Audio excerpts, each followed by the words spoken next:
রোহান, তুই চিপস চাইছিলি না? এই নে। হ হ। ভাইয়া, আমারে কয়টা চিপস দে।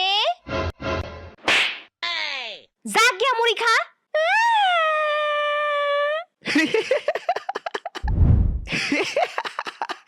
এই, আমারে রিমোট দে, কার্টুন দেখমু। যা গিয়া পড়তে বস। এই নে গ্লাসটা ধুয়ে নিয়ে আয়। না, আমি ছোট, আমি কাচের গ্লাস ধুইতে পারি না।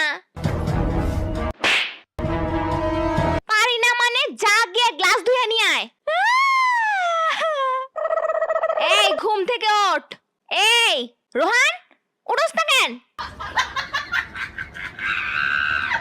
আম্মু ছোট বোন রে মারো, দেখো পড়া বাদ দিয়ে খেলতেছে। তো তুই কি করতেছস? সারাদিন ঘুমায় ঘুমায় খালি স্বপ্ন দেখা।